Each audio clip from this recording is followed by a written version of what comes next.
Bismillahirrahmanirrahim. Assalamualaikum warahmatullahi wabarakatuh. Puji syukur kita panjatkan kehadirat Allah Subhanahu wa Ta'ala karena berkat rahmat dan kasih sayangnya sehingga kita masih dipertemukan dalam pembelajaran kali ini. Marilah kita berdoa sesuai dengan agama kita masing-masing. Semoga pembelajaran ini bernilai ibadah di sisi Tuhan yang Maha Esa. Apa kabar anak-anak? Ibu berharap kalian dalam keadaan sehat dan tetap semangat dalam mengikuti pembelajaran kali ini. Subtema ketiga, subtema ketiga dengan judul Ayo Menjadi Penemu Pembelajaran Pertama. Muatan pembelajaran bahasa Indonesia dengan membaca siswa mampu mengidentifikasi ciri-ciri kosakata baku pada teks tentang ayo menjadi penemu dengan tepat.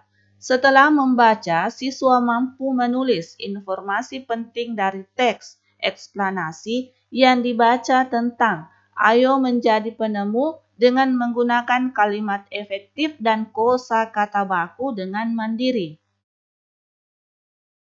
IPS mengidentifikasi perubahan sosial budaya dalam kehidupan masyarakat dalam rangka modernisasi bangsa Indonesia di bidang ekonomi.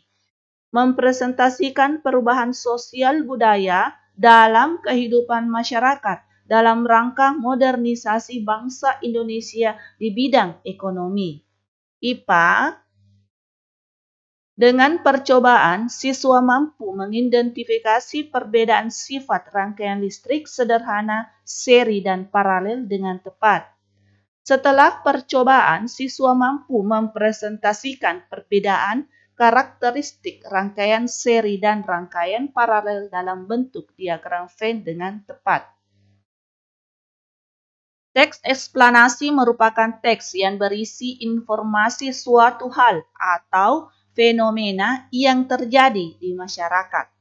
Teks eksplanasi disusun menggunakan kalimat efektif. Kalimat efektif adalah kalimat yang terdiri atas susunan kata yang sistematis dan menggunakan kata-kata baku. Kosakata baku adalah kosakata yang penulisannya telah sesuai dengan Pedoman Umum Ejaan Bahasa Indonesia (PUEBI). Sebaliknya, kosakata non-baku adalah kosakata yang penulisannya tidak sesuai dengan Pedoman Umum Ejaan Bahasa Indonesia (PUEBI). Kosakata baku wajib digunakan dalam tulisan atau percakapan pada acara-acara formal. Kosakata non-baku boleh digunakan dalam bahasa percakapan pada acara non-formal seperti saat berbicara kepada teman dalam kehidupan sehari-hari. Ayo menjadi penemu. Kita sudah mempelajari tokoh-tokoh dunia dengan penemuannya. Lalu, sikap-sikap seperti apakah yang harus dimiliki untuk menjadi seorang penemu? Ayo kita belajar dari Pak Habibie. Baca dengan teliti teks biografi tentang perjalanan hidup Bapak Habibie berikut ini. Disiplin dan kerja keras awal dari sebuah inovasi yang cemerlang. Profesor Dr. Ing Baharudin Yusuf Habibie adalah Presiden ketiga RI yang menjadi kebanggaan bangsa Indonesia. Beliau dilahirkan di Parepare, Sulawesi Selatan pada tanggal 25 Juni 1936. Masa kecil Habibie dilalui di Parepare. Sikap hidup disiplin dan kerja keras telah ditunjukkan Habibie sejak kanak-kanak. Ia memiliki semangat tinggi pada ilmu pengetahuan dan teknologi. Ia melanjutkan SMA di Bandung dan prestasinya selalu menonjol. terutama pada pelajaran IPA dan matematika. Perjuangan keras di perantauan. Didukung oleh kemauan keras untuk belajar, selepas SMA beliau masuk di ITB, Institut Teknologi Bandung. Kemudian mendapatkan beasiswa untuk melanjutkan kuliah di Jerman jurusan konstruksi pesawat terbang. Ia bertekad Ia bertekad bulat untuk bekerja keras dan harus sukses. Habibie selalu menggunakan musim liburannya dengan bekerja mencari uang untuk membeli buku sebagai pendukung sekolahnya. Tahun 1960, Habibie mendapat gelar Diploma Ing di Jerman dengan nilai sempurna. Ia bekerja di industri kereta api Jerman dan berhasil menemukan cara untuk membuat 1.000 wagon kereta api berkekuatan tinggi. Di pagi buta, Habibie harus berjalan kaki cepat ke tempat kerja yang jauh untuk menghemat kebutuhan hidup. Kemudian pulang pada malam hari dan belajar untuk kuliahnya. Tahun 1965, Habibie mendapat gelar Doktor Insinyur dengan nilai sangat sempurna.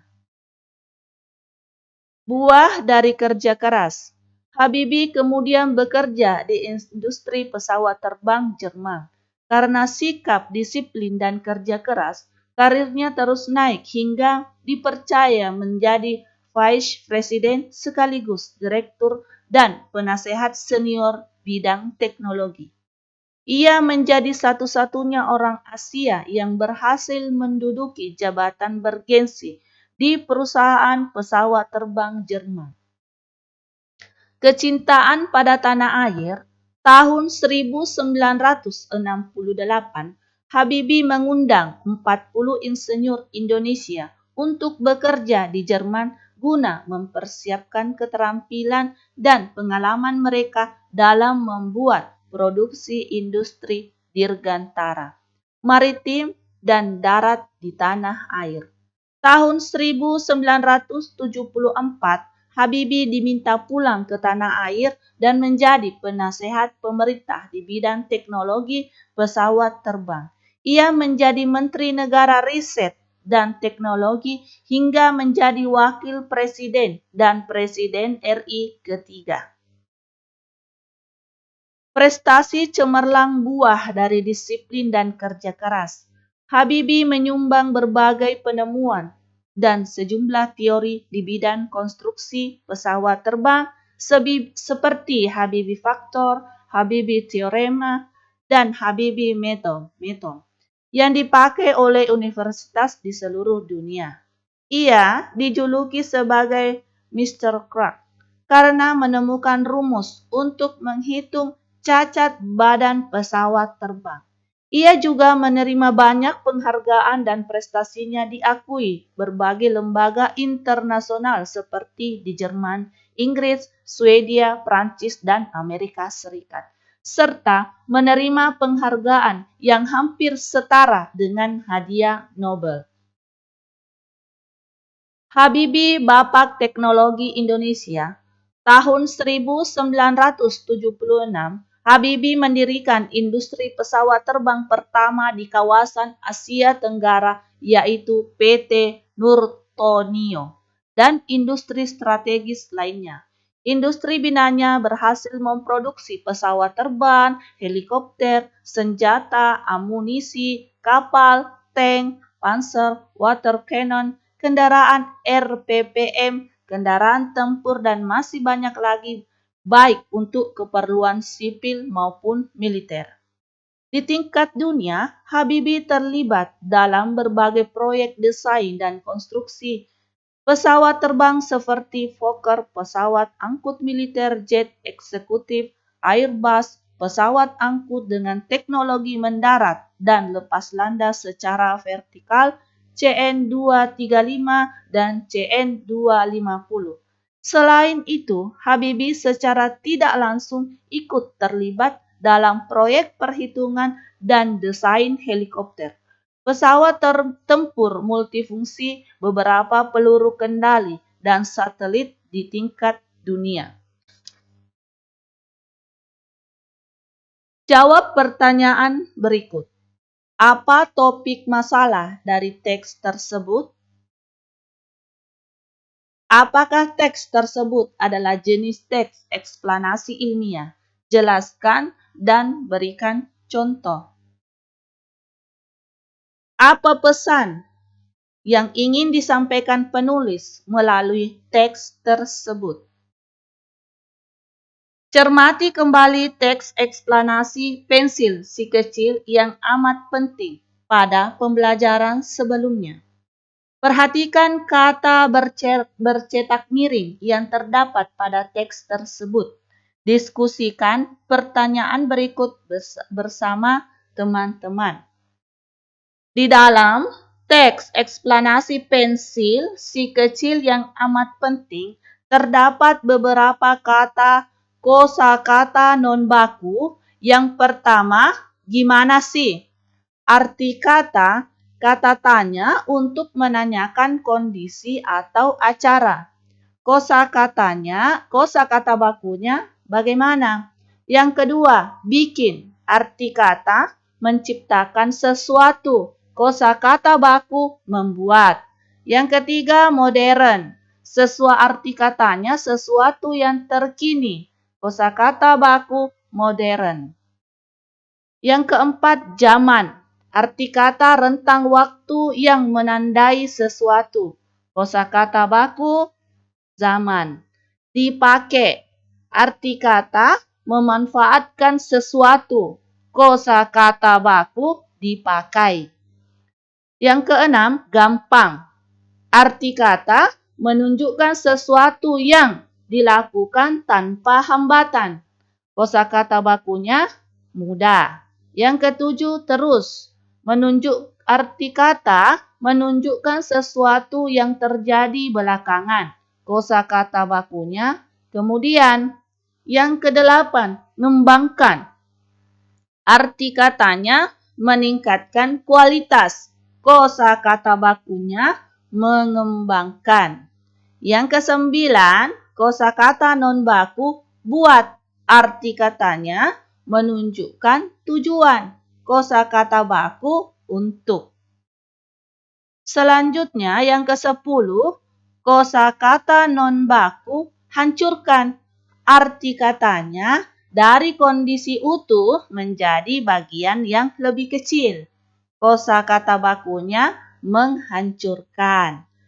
Yang ke-11, kosakata non baku sama. Arti katanya menyatakan sesuatu hal dengan hal yang lain. Kosakata bakunya dengan. Banget. Lebih dari yang biasanya. Kosakata bakunya sekali. Yang ke-13, kalau nggak ada, arti katanya menunjukkan kemungkinan yang akan terjadi. Kosakata bakunya kalau tidak ada. Yang ke-14, bakal. Arti kata menyatakan bahwa sesuatu akan terjadi. Kosakata bakunya akan. Yang ke-15, kosakata non baku waktu lain. Arti katanya menunjukkan waktu suatu pekerjaan. Kosakata bakunya saat, sedang.